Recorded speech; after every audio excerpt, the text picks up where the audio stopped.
SP classes में आपका पुनः स्वागत है। आज हम प्रश्नमाला 3.1 का क्वेश्चन नंबर 4 पढ़ेंगे और इसमें आकृति को त्रिभुजों में बांटेंगे। यानी कुछ हमें आकृतियां दी गई है, उन आकृतियों को क्या करेंगे, त्रिभुजों के अंदर बांटेंगे। जैसे आकृति नंबर 1, 2, 3 और 4, इन आकृतियों को हम क्या करेंगे, त्रिभुज में बांटेंगे। पहली आकृति एक त्रिभुज है, क्या है, त्रिभुज है, इसको हम त्रिभुज में नहीं बांटेंगे। आकृति नंबर 2 एक चतुर्भुज है, इनमें भुजाओं की संख्या 4 है, चतुर्भुज है, इसको हम दो त्रिभुजों के अंतर बांटेंगे। तो एक विकर्ण खींच देंगे, क्या कर देंगे, एक विकर्ण खींच देंगे। और जब एक विकर्ण खींचेंगे तो यह आकृति दो त्रिभुजों के अंदर बट जाती है। कितने त्रिभुजों में बट जाती है, 2 में। अब आकृति नंबर 3 है, इसमें भुजाओं की संख्या 5 है, अर्थात यह आकृति एक पंचभुज है और इस पंचभुज को हम त्रिभुजों में बांटेंगे। तो एक बिंदु से हम विकर्ण खींचते हैं, एक विकर्ण ये खींच देते हैं, एक विकर्ण इस प्रकार खींचते हैं। तो इस आकृति को हम 3 त्रिभुजों के अंदर बांट देते हैं, यानी जो पंचभुज है इसको हम 3 त्रिभुजों में बांट देते हैं। इसी प्रकार आकृति नंबर 4 है, आकृति 4 के अंदर देखिए, आकृति जो 4 है यह एक षटभुज है। इस षटभुज को भी हम क्या करेंगे, किसमें बांटेंगे, त्रिभुजों में बांटेंगे। जब त्रिभुजों में बांटते हैं तो एक यहाँ विकर्ण खींचते हैं, एक यहाँ विकर्ण खींचते हैं, यहाँ एक विकर्ण खींचते हैं। इससे हम 4 त्रिभुजों में बांट देते हैं। इससे हमें स्पष्ट होता है कि देखो त्रिभुज, आकृति त्रिभुज के अंदर एक त्रिभुज है, आकृति 2 के अंदर त्रिभुजों की संख्या 2 है, आकृति 3 के अंदर त्रिभुजों की संख्या 3 है, आकृति 4 के अंदर त्रिभुजों की संख्या 4 है। अब हम यहाँ देखेंगे भुजाओं की संख्या, क्योंकि त्रिभुज है, त्रिभुज में भुजाओं की संख्या 3 होती है, चतुर्भुज है, भुजाओं की संख्या 4 होती है, पंचभुज है, भुजाओं की संख्या 5 होती है और षष्ठभुज है, भुजाओं की संख्या 6 होती है। कोणों का योग देखेंगे, यहाँ त्रिभुज, हम जानते हैं कि त्रिभुज के तीनों कोणों का योग कितना होता है, 180 डिग्री होता है। लेकिन हम चतुर्भुज देखें कि चतुर्भुज है, उनमें कोणों का योग, या इसी को आप ढंग से देखें तो हम देख सकते हैं कि देखो 180 डिग्री। अब 180 डिग्री आया क्यों, एक सूत्र होता है n-2 गुणा 180। देखो n यहाँ भुजाओं की संख्या है, n क्या है, भुजाओं की संख्या, n है भुजा, n क्या है, भुजा है। तो n भुजाओं की संख्या है, तो भुजा में से हम क्या करेंगे, 2 घटा देंगे। तो यहाँ n की जगह क्या रख देंगे, 3 - 2 180। 3 में से 2 गया, क्या बचा, 1 गुणा 180 बराबर 180। यह है आकृति 1 में कोण 180 है। अब देखो इसमें भुजाओं की संख्या कितनी है, आकृति 2 के अंदर भुजाओं की संख्या 4 है। तो हमारा सूत्र होता है कि इसमें जब कोणों का योग ज्ञात करेंगे तो यहाँ हमारा सूत्र होता है n-2 और 180। तो n का मान यहाँ क्या है, भुजाओं की संख्या है, भुजाओं की संख्या है 4, तो हम ले लेंगे 4 - 2 गुणा 180। अब देखो 4 में से 2 घटाएंगे, 2 आएगा, 2 को 180 से गुणा करेंगे तो हमारे पास योग आएगा 360।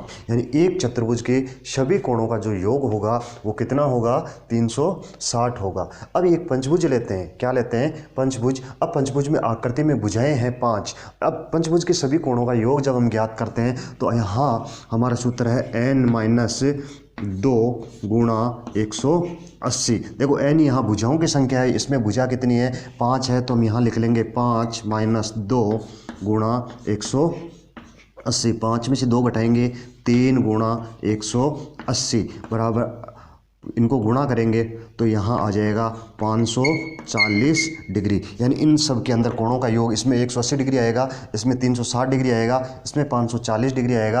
अब यदि आकृति 4 को देखें तो इसमें भुजाओं की संख्या कितनी है, इसमें भुजाओं की संख्या है 6। अब भुजाओं की संख्या 6 है तो इसमें सभी कोणों का योग ज्ञात करना है कि इसमें जो उपस्थित जो कोण है उनका योग क्या होगा। तो वही हमारा सूत्र होगा n-2 गुणा 180। अब देखो n का मान हमारे पास कितना है, क्योंकि n यहाँ भुजाओं की संख्या 6 है, 6 में से 2 घटाओगे तो 6 - 2 और गुणा 180। अब 6 में से 2 घटाओगे तो क्या आ जाएगा, क्या आएगा, 4 गुणा 180। इनको गुणा करोगे, 18 - 36 18 - 4 72, यानी 720 डिग्री। इस प्रकार हम देख सकते हैं कि जो कोणों का योग आएगा, यानी प्रथम आकृति के कोणों का योग 180 डिग्री, चतुर्भुज में कोणों का योग 360 डिग्री, पंचभुज में कितना है 540 डिग्री और षष्ठभुज में 720 डिग्री। अब हमें इसको, ये तो समझने के लिए आकृति थी। अब देखो इसके आधार पर हमें कुछ भुजाएं दी गई है और भुजाओं के आधार पर हम इन दी गई भुजाओं का जो आधार पर उनका योगफल हम ज्ञात करेंगे। तो इसके लिए कुछ क्वेश्चन दिए गए हैं, उन क्वेश्चनों को हम क्या करेंगे, हल करेंगे। अब ये क्वेश्चन कौन सा है, देखिए इसमें पहला क्वेश्चन दिया गया है ए बराबर, अगला एक क्वेश्चन दिया गया है, इस आधार पर हमें क्वेश्चनों को हल करना है। ए बराबर है 7, यहाँ 7 क्या है, 7 है, इससे मानेंगे एन, एन बराबर है 7, एन यहाँ क्या है, एन क्या है, भुजाओं की संख्या है, एन क्या है, भुजाओं की संख्या है, एन क्या है, भुजाओं की संख्या है। अब भुजाओं की संख्या हमें ज्ञात, ये तो भुजाओं की संख्या है। अब भुजा, यदि 7 भुजा वाले कोई बहुभुज है, उसके हमें सभी कोणों का योग हमें क्या करना है, ज्ञात करना है। तो ज्ञात करने के लिए हमारा सूत्र होता है n-2 गुणा 180। तो n का मान हमारे पास कितना है, भुजा 7 है, 7 माइनस 2 गुणा 180। तो 7 में से 2 घटाओगे 5 गुणा 180 बराबर, इनको गुणा कर 18 पंजे 90 यानी 900 डिग्री। अब इसी प्रकार दूसरा क्वेश्चन दिया गया है, भुजा कितनी दी गई है, 8 दी गई है, यानी भुजाओं की संख्या कितनी दी गई है, n बराबर है 8।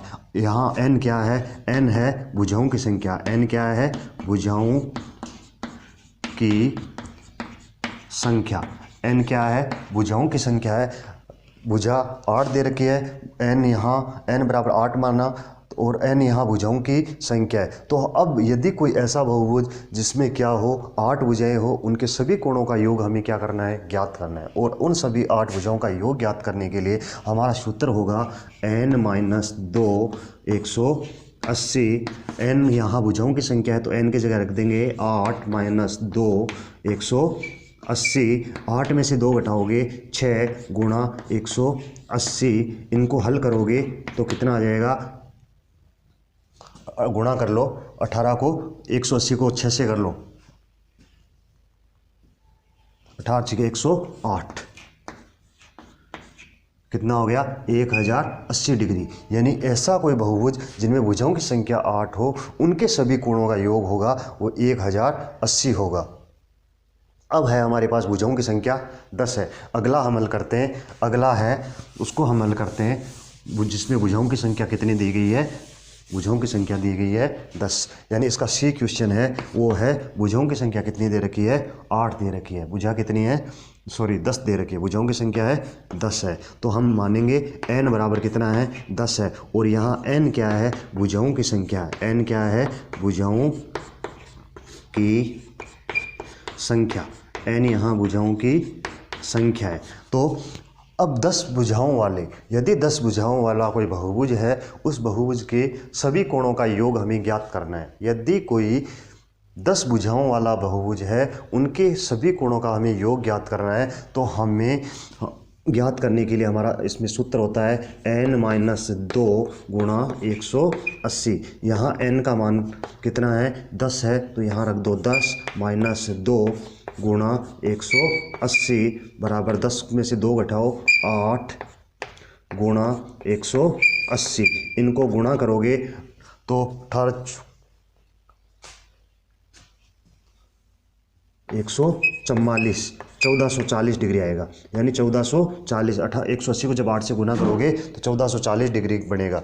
यानी इनके, यदि एक ऐसा बहुभुज जिनमें भुजाओं की संख्या कितनी हो, 10 हो, उन बहुभुज के सभी कोणों का योग कितना होगा, 1440 होगा। अब एक अपना अगला क्वेश्चन बन रहा है जो डी है, उससे देखिए, उससे एक सूत्र बनेगा। क्या बनेगा सूत्र, क्योंकि यहाँ भुजा दी है n, क्या दी है n, भुजाओं की संख्या बराबर क्या दे रखा है, n, और यहाँ n क्या है, भुजाओं की संख्या ही है, क्या है, भुजाओं की संख्या है, n क्या है, भुजाओं की संख्या। तो हमारा सूत्र होता है n-2 गुणा 180। अब देखो n की जगह हम n ही रख देंगे, -2 गुणा 180, तो हमारा ये एक सूत्र बन जाता है। क्या बन जाता है, एक सूत्र बन जाता है। यदि कोई भी बहुभुज हो, कोई भी बहुभुज हो, उसमें चाहे कितनी भी भुजाएं हो, उसका हमें योगफल ज्ञात करना है, सभी कोणों का हमें योग ज्ञात करना है। तो हमारा सूत्र होता है n-2 180, n-2 180।